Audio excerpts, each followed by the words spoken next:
Это программа «Актуальное интервью», в студии Иван Лазаренко. Здравствуйте. В период самоизоляции в Якутии отмечен рост безработицы. Как власти содействуют занятости граждан, какие есть возможности временного трудоустройства и на какие меры социальной поддержки могут рассчитывать граждане. Об этом поговорим с заместителем председателя Госкомитета Республики по занятости населения Гаврилом Харлампьевым. Гаврил Игоревич, здравствуйте. Добрый день. Ну вот тем, кто испытывает трудности в поиске работы, хорошей возможностью для заработка стали общественные работы. Как ведется эта работа, в частности, в сельской местности? Да, на сегодня этот вопрос очень актуален, в первую очередь, потому что у нас вообще количество обращений выросло почти в 6 раз. И здесь сложность возникает в том плане, что из-за пандемии у нас идет, с другой стороны, снижение вакансий со стороны работодателей. Оно у нас упало где-то на 30%, и при этом сложности возникают именно в том плане, что посещения они запрещены, и, соответственно, найти работу очень сложно. И в этот период мы считаем, что максимально возможные работы можно осуществлять как временные или общественные работы. У нас несколько направлений по ним идет. Первое – это общественные работы, которые непосредственно осуществляются работодателями, и получается заработную плату обеспечивает работодатель, а со стороны бюджета республики мы доплачиваем к этой заработной плате дополнительно материальную помощь. Она у нас составляет порядка 7477 рублей на одного человека, если он отработает по полный месяц, то, соответственно, этими мерами мы в этом году охватываем порядка 377 безработных граждан. Отдельно в сельской местности у нас есть механизм именно субсидирования работодателей в части заработной платы, если они привлекают к временным общественным работам безработных граждан. Здесь у нас субсидия осуществляется в размере минимальной оплаты труда, установленной в республике с учетом выплат фонда, и, соответственно, размер зарплаты полностью обеспечивается. Здесь тоже мы охватываем порядка более 550 безработных граждан. В основном здесь сельхозработы идут именно на сезонные, когда необходима сельским предприятиям дополнительная рабочая сила. Эти механизмы у нас на сегодня реализуются. Ну а если говорить о цифрах в целом, то сколько человек на такой вид работ в этом году было трудоустроено? По общественным работам у нас получается всего порядка 900 человек было запланировано, на сегодня где-то 800 человек уже осуществляют эти временные работы. Ну а какие еще есть дополнительные меры социальной поддержки для тех, кто ищет работу? Да, конечно же, есть еще другие механизмы. Это, во-первых, субсидия, как стартапы мы даем для тех безработных граждан, которые изъявили желание стать индивидуальными предпринимателями. И в этой части у нас идет субсидия безвозмездная, безвозвратная в размере 150 тысяч рублей, чтобы безработный граждан мог бы начать свой небольшой бизнес.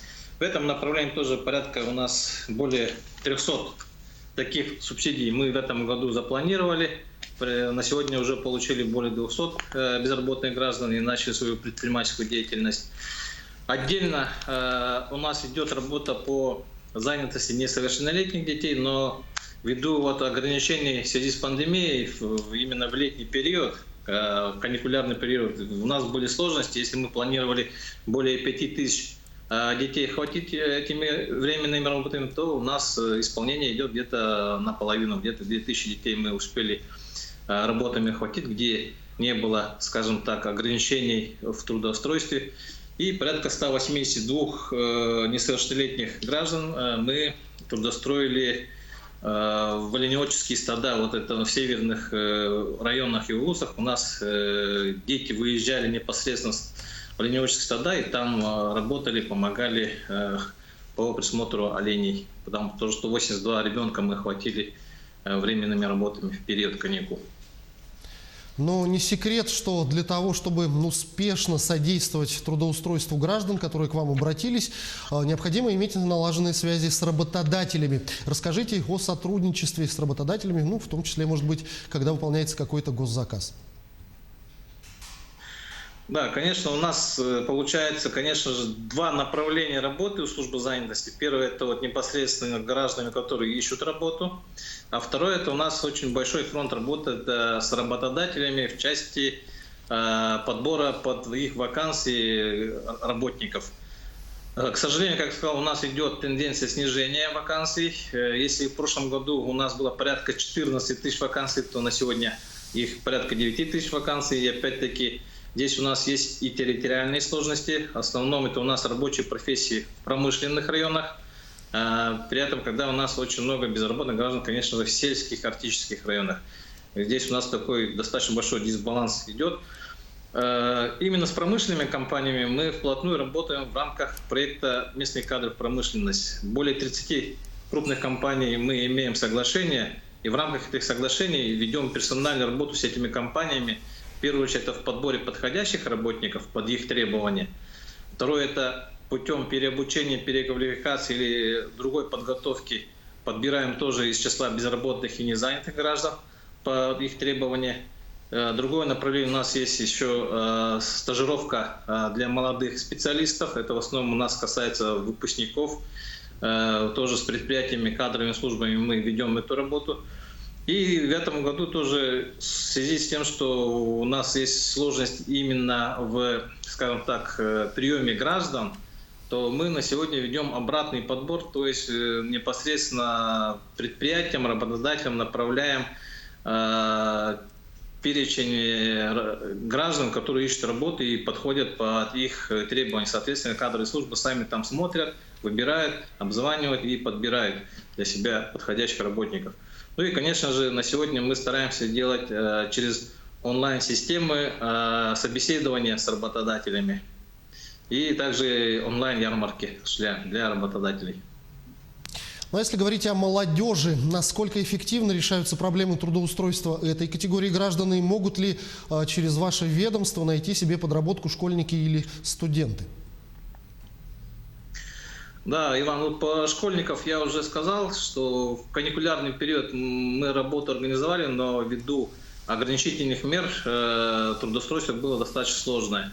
С молодежью тоже сейчас мы ведем работу, в первую очередь это с выпускниками СУЗов, вузов.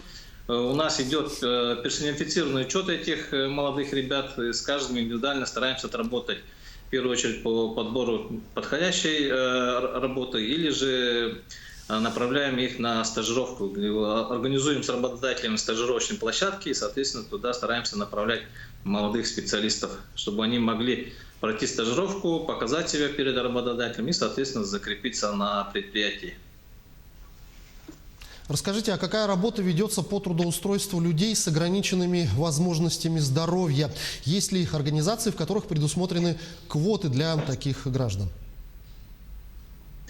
Да, вот эта категория у нас, скажем так, и раньше очень сложно было в трудоустройстве. На сегодня тоже в связи с ограничением в пандемии есть еще более сложности. Их у нас достаточно большое количество. Если всего в республике людей с ограничениями в здоровье порядка 51 тысячи человек, то в трудоспособном возрасте их числится у нас 23 800. И где-то порядка 6,5 тысяч из них на сегодня работают. Это порядка 27,5%. У нас стоит задача, поставленная как и президентом России, так и главой республики, обеспечить трудоустройство не менее 50% этих граждан в трудоспособном возрасте. Здесь, конечно, сложности имеются. У нас в год порядка 900 граждан с инвалидностью обращаются в поисках работы. Задача стоит тоже персонифицированно с ними работать. У нас есть отдельно уже определенные инспектора, которые непосредственно с ними работают адресно. Мы их обучали непосредственно тоже в работе с такими гражданами. И, конечно же, здесь основная проблема именно в подходящей вакансии для этих граждан ввиду их ограничений по здоровью. Как вы сказали, есть у нас в республике закон, который определяет квоту для предприятий по трудоустройству этих граждан. Квота у нас она выполняется порядка на 80%, где-то более 2400 граждан с инвалидностью у нас в рамках квоты трудоустроено. в этом направлении тоже мы работу ведем. Есть сложности как и со стороны, скажем так, самих вакансий, да, они достаточно, скажем так, сложные, и очень много требований, как и в образовании, так и по другим критериям. Ну и также у нас есть сложности непосредственно в поиске граждан, потому что тоже у многих и образование не соответствует. Здесь тоже стоит очень большая задача в переквалификации, переобучении этих граждан. Мы новые механизмы запустили с прошлого года, чтобы привлечь работодателей. Субсидируем им расходы по созданию специализированного рабочего места для таких граждан. Субсидия у нас где-то на одно рабочее место 120 тысяч рублей. И также у нас есть механизм сопровождения граждан с инвалидностью. Это когда человека мы трудоустраиваем на предприятие, в течение 3-4 месяцев обеспечиваем оплату заработной платы в минимальном размере труда. И также для наставника мы доплаты тоже со стороны бюджета республики обеспечиваем, чтобы этот наставник непосредственно в первые месяцы работы такого человека мог бы с ним поработать, чтобы он адаптировался в коллективе и на рабочем месте. Насколько я знаю, Центр занятости помогает в какой-то мере открыть собственное дело и оказывает финансовую помощь. Что для этого требуется и кто может на такие меры поддержки рассчитывать? Да, вот как я до этого говорил, финансовая помощь у нас есть в виде субсидий, безвозвратно это 150 тысяч рублей. На него могут претендовать безработные граждане, которые у нас состоят на учете в службе занятости. Для этого они должны разработать свой бизнес-план и через комиссию защитить свой бизнес-проект.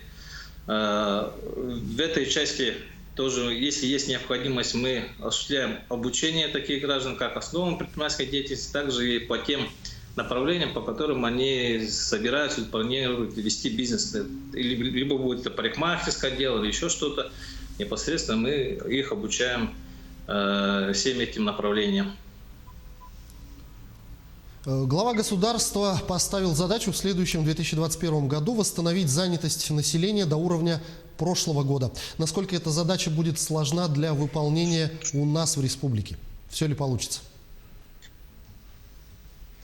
Да, такая задача стоит. Непосредственно, конечно же, все это будет зависеть в целом вообще от экономики нашей республики, как у нас быстро восстановятся предприятия, работодатели. Потому что на сегодня все равно ограничительные меры сказываются на финансовой или экономической деятельности предприятий. Мы со своей стороны тоже ведем работу с федеральными министерствами. На сегодня у нас начинается работа по программе дополнительных мер. Это там два направления. Первое – это вот временная работа для граждан, испытывающих, точнее, под риском увольнения. По ним мы должны будем с предприятиями отработать по тем работникам, которые на сегодня под риском увольнения, их достаточно много.